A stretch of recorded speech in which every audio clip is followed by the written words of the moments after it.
Más bien la tarea del espíritu del mal es esconderse, es resistirse, y más bien el arte exorcístico está en ir viendo qué lecturas, qué salmos, qué invocación, a qué santo causa reacciones, y después, como lo dice la prenotanda del ritual, insistir usando esa misma oración, porque atención, aquí no es el sacerdote el que expulsa, y esto es, hay que entenderlo, es Dios, es Cristo.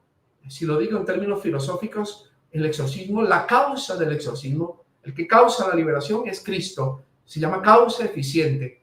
Entonces el sacerdote es solo causa instrumental, es decir, un instrumento de Dios, pero el que hace la liberación es Cristo, y es Cristo también el que decide qué medio va a usar para liberar. Entonces puede comisionar Dios a un ángel o a un santo, o usar un medio como un fragmento de un versículo o una oración específica al Sagrado Corazón para que sea el punto de quiebre final de liberación.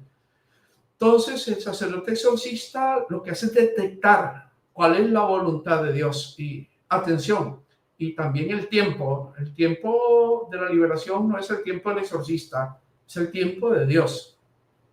El exorcismo siempre es eficaz porque es la acción, la autoridad, la dinamis, el poder del mismo Cristo en acción a través de la iglesia y a través de una delegación a un sacerdote concreto. Entonces siempre el exorcismo es eficaz, aunque no haya ninguna reacción. Aquí te cuento mi experiencia, William, por cierto, que ya no son 21 años, ya casi son 25 años de experiencia en este campo.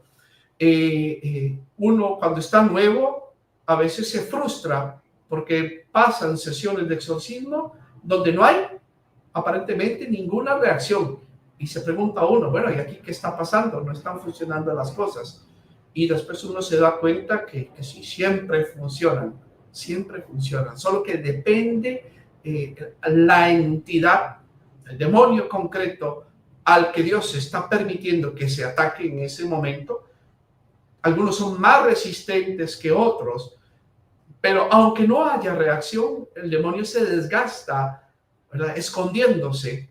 Entonces, dos sesiones, como me pasó muchas veces, donde no pasa nada y a la tercera viene ya totalmente desgastado y tiene que salir. Entonces es el tiempo de Dios.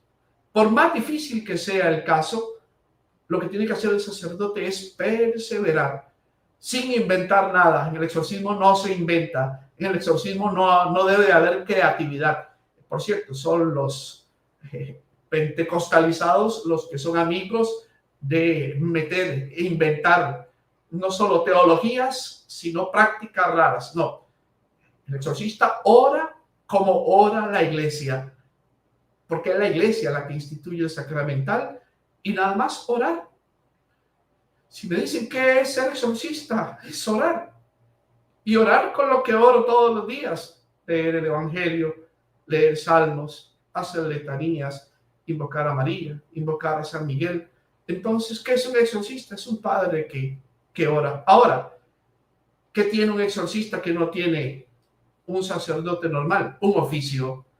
Y el oficio confiere, se llama institución, carisma por institución. Confiere estas palabras que vuelvo a repetir: dinamis, que es poder, y exousia, que es autoridad. En realidad, el exorcista ordinario de una diócesis es y solo es el obispo. Pero el obispo, por estar tan ocupado en tantos quehaceres, entonces delega y confiere un oficio. Entonces, cuando un sacerdote con oficio de exorcista hace un exorcismo, va muy tranquilo, porque no es él el que pelea, es Cristo y todo el cuerpo místico a su espalda.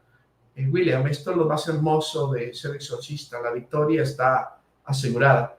El Salmo del primer domingo, para mí siempre me recuerda esto. Hay una parte que dice, uno de los salmos: ejecutar la sentencia dictada es un honor para todos sus fieles. Cuando uno ya va con el oficio a hacer un exorcismo, ya la sentencia ha sido dictada.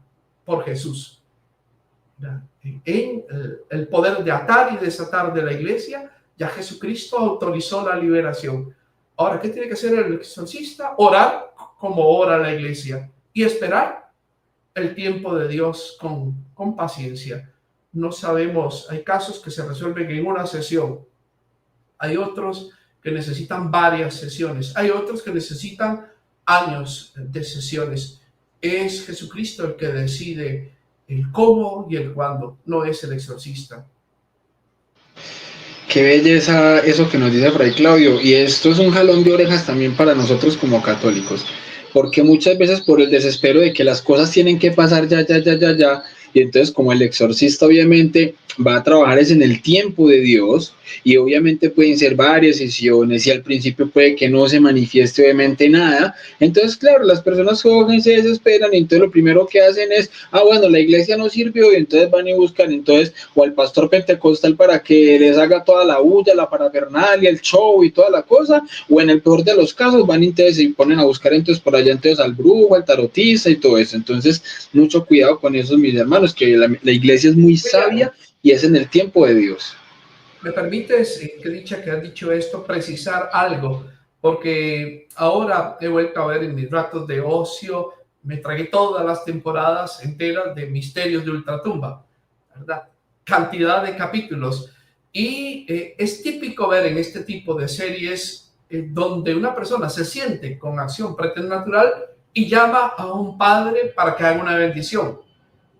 Y el padre llega a hacer la bendición sin conocimiento de demonología y de exorcística, y la bendición no sirve para nada. ¿Por qué? Porque las bendiciones ordinarias no están diseñadas para expulsar demonios. Más bien, una bendición ordinaria altera. Si hay acción preternatural, altera y se vuelve más grave. Pero aquí viene la trampa, y por eso quería interrumpirte para decirle a la gente: cuando yo tengo acción preternatural presunta en mi casa, lo primero que pienso es: voy a llamar a un sacerdote para que bendiga mi casa. Estás pensando mal. Sí, trae al sacerdote, pero lo más probable que pase es que se alteren y se agraven las cosas si de verdad tienes acción preternatural, porque la bendición ordinaria no está diseñada para expulsar demonios.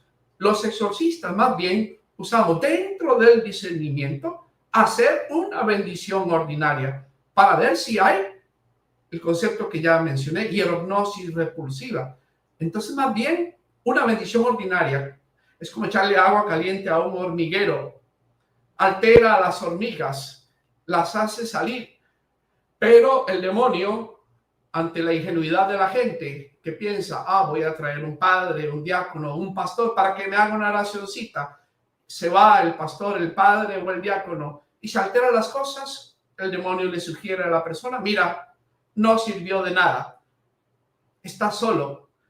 Y entonces ahí viene la otra tentación, que es: voy a traer un espiritista, voy a traer un Wicca, o voy a traer, por cierto, me llama mucho la atención, y estos son casos de Estados Unidos, ese tipo de personas eclécticas que cogen salvia y a la vez rezan una oración a San Miguel. A ver, ¿cómo están mezclando un método amerindio, o sea, de culturas indígenas, con catolicismo? O llevar mediums. William, aclarémoslo de una vez por siempre. Es inmoral la utilización de carismáticos, mediums o sensitivos. La Iglesia Católica nunca usa este tipo de medios para hacer discernimiento sobre un caso de presunta acción preternatural. El discernimiento que usa la Iglesia es racional y va por pasos. Eliminar, primero, posibilidades biológicas, enfermedades físicas, enfermedades psicológicas, enfermedades psiquiátricas. Y 3, llegar al convencimiento de que hay acción preternatural. Entonces, nunca usamos mediums, ni sensitivos, ni clarividentes para que me digan si hay o no hay y dónde está el demonio. Es más, recurrir a mediums, espiritistas, sensitivos, Wiccans, esto es más bien pecado mortal. estamos hablando ya de espiritismo, pero esto es otro tema. La mediunidad desde Allan Kardec se ha vuelto una verdadera peste y ahora se está metiendo hasta dentro de la Iglesia Católica, y hay gente que es medium y que cree que esto es un carisma del Espíritu Santo, cuando la mediunidad es, por así decirlo, te lo voy a decir claro, es una religión de la posesión, el que le presta su cuerpo a un espíritu para que hable a través de él, se está dejando poseer, ya tiene un grado de acción preternatural. Nunca puedo usar yo un medium, ni un carismático, ni un parapsicólogo para hacer un discernimiento. La iglesia no usa esos medios. Excelente, Fray Claudio. Y así como de forma corta, ¿qué podemos responderle a la hermana Edith Ramos, que pregunta, ¿y si no hay sacerdote exorcista en el pueblo donde vivimos? Porque a mí esto me lo han preguntado varias veces y yo pues no sé si de pronto de forma ignorante o ingenua lo he contestado así, porque de pronto no he tenido como la oportunidad de preguntarlo de esa manera, pero yo creo que cuando no lo hay, y mientras se aguarda la posibilidad de contactar obviamente pues con alguno o llevar a la persona presuntamente afectada, lo único que nosotros podemos hacer como laicos sería entonces primero pues obviamente deprecar, es decir, estar orando para que baje la acción divina, la intercesión de nuestra mamá del cielo, de los santos, pidiéndole obviamente pues a ellos la intercesión para que actúe el Señor en nuestra vida, en nuestros hogares y todo esto, y mantener obviamente los sacramentales, que como bien ya lo hemos enseñado en muchas otras ocasiones, un sacramental precisamente no es un sacramento. Entonces, en ese orden de ideas, el sacramental es un signo visible que nos confirma en la fe. Y el hecho de que nos confirme en la fe quiere decir que el sacramental es efectivo conforme a la fe que nosotros tenemos. Entonces, en estos temas, que de brujería, que de amarres, que todo ese tipo de cosas, pues gana quien tenga más fe, o el brujo en su brujería, o uno en la fe que tiene obviamente en el Señor y en la protección que está utilizando de los sacramentales. ¿Sería así, Fray Claudio, o sería de otra manera? Bueno, lo primero, William, que le debo decir a los que nos están escuchando es: nunca recurras a un operador del oculto. Esto empeora las cosas. Ni chamanes, ni brujos, ni grupos de oración. Atención, no están autorizados los grupos de oración. No existe el concepto de oración de liberación y de sanación. Esto ya lo hemos tratado en otros videos. Estos son influencias pentecostales, sesgo pentecostal. Tampoco busques a sacerdotes que no tienen el oficio de exorcistas, porque hay sacerdotes, colegas nuestros, que se meten sin oficio, sin exusía, sin dinamis, es decir, sin autoridad y sin poder delegado por el obispo a hacer oraciones. Y la mayoría de ellos no tienen preparación específica para hacer un discernimiento, ni les compete, porque ya lo dije, el oficio de discernir es solo del sacerdote nombrado como exorcista. Tampoco busques wiccans, ni espiritistas, mucho menos santeros, o operadores del oculto de cualquier clase. Esto es lo primero. Número 2, preocúpate por buscar evidencia. Entonces, sí, una bitácora donde vayas describiendo día a día qué es lo que va pasando. Esto es muy útil. Fotografía, video, grabación, pero no te pongas a jugar de médico, no eres tú tampoco exorcista, no te toca a ti discernir. Entonces, solo estás recopilando fenómenos. Ahora, la interpretación de los fenómenos le compete hacerla únicamente al exorcista. Ahora, 2, sí, yo tocaría las puertas en mi parroquia, pero acuérdense que la mayoría de las diócesis tendrán 1 o 2 exorcistas en toda la diócesis. Y a veces, si son diócesis pequeñas, ni siquiera. A veces hay exorcistas por provincia eclesiástica, es decir, por un grupo de diócesis. Entonces, lo correcto es ir a donde vive el obispo, a la oficina del obispo, o al vicario de pastoral, que es el segundo después del obispo, y preguntar: tengo una situación donde tengo sospechas de acción preternatural. ¿Quién es el sacerdote encargado por el señor obispo para hacer discernimientos y para hacer exorcismo? Entonces, esto sería lo que hay que hacer. Ahora, ¿qué pasa si te das cuenta que no hay exorcista en la diócesis? Entonces es el sacerdote, es el obispo o el vicario de pastoral al que tienes que presentarle el caso. Él puede comisionar a cualquier sacerdote para que le dé una primera impresión del caso y es el vicario de pastoral o el obispo el que debe de buscar a quien comisiona como exorcista. Yo he colaborado con muchas diócesis, especialmente en Costa Rica, que en algún momento no han tenido exorcista. Entonces hay un diálogo de obispo a obispo. Un obispo de una diócesis que no tiene exorcista llama a otro obispo de una diócesis que sí tiene y pide colaboración interdiocesana. Ahora, la mayoría de los sacerdotes que somos exorcistas, la gente no sabe, no se da cuenta de que somos exorcistas. Los verdaderos exorcistas no nos hacemos publicidad, ni hacemos misas de liberación, ni bendecimos toneles de agua exorcizada, aceite exorcizado, sal exorcizado. Por cierto, que esto es un error, no existe la sal exorcizada, el aceite exorcizado, ni el agua exorcizada. Otro día hablaremos del tema. Estas cosas se manejan con perfil bajo. Yo acabo de pasar hace 15 días la formación junto con la Asociación Internacional de Exorcistas y junto con todos los exorcistas, bueno, no todos, una gran parte de exorcistas de América Latina y somos varios cientos. Les aseguro que hay exorcistas en toda América Latina, solo que el bien no hace ruido.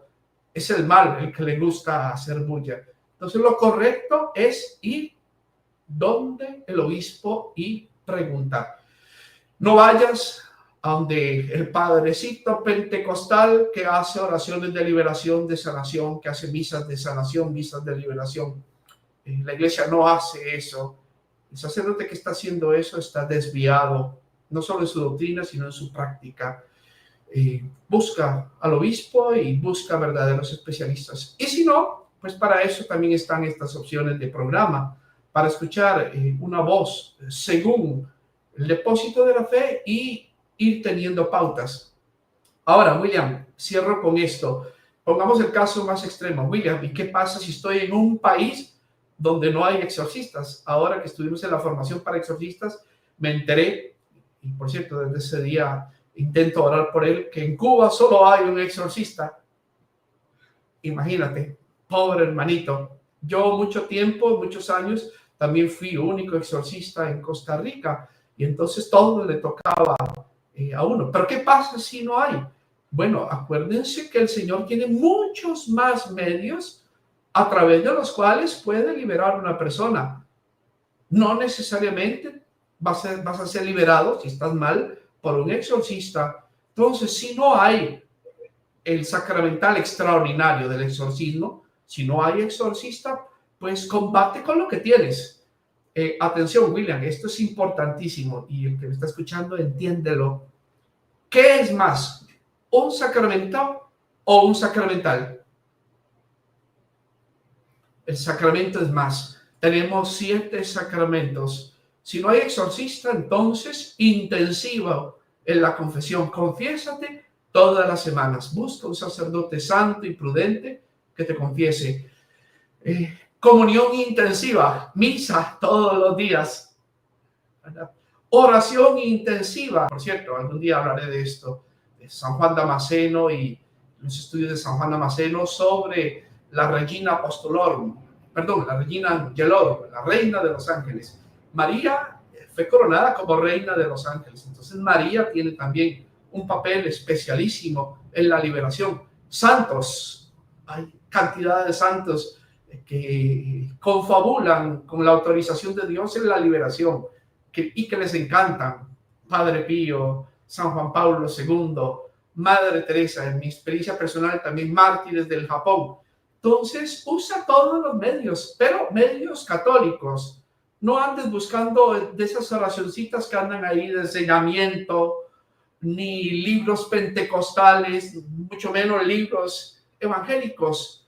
Hazlo auténticamente católico. Reza el rosario, reza la coronilla de la Divina Misericordia, clámale a Dios, coge los salmos, rézalos, lee los santos evangelios, ve a misa, confiésate. Si es muy grave tu caso, busca hasta que te pongan, ¿verdad?, la unción de los enfermos, sacramentales.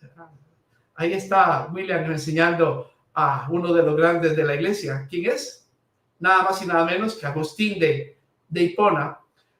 También San Benito, los sacramentales. Atención, pero sacramentales auténticos, no de esos comprados en una tienda de santería. No, busca una medalla de San Benito, busca una cruz. Nada de mezclas eclécticas con mecatito rojo, ¿verdad? Ahí está la medalla de San Benito. Y ojos turcos y angelitos y cuarzos. No, no, no. Aquí no somos eclécticos nueva era.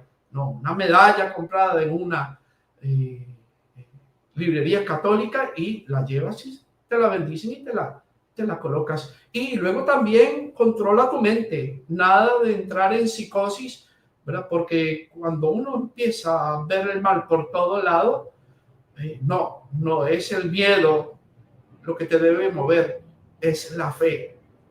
Conozco muchos casos de personas que no han tenido acceso a exorcistas y por la acción humilde de los medios ordinarios de santificación, que es una acción silenciosa, han quedado liberados. De hecho, en muchos casos a veces nos llegan de familias católicas que desesperadas han hecho todo esto que les he dicho. Y cuando ya llegan a uno, es pan comido.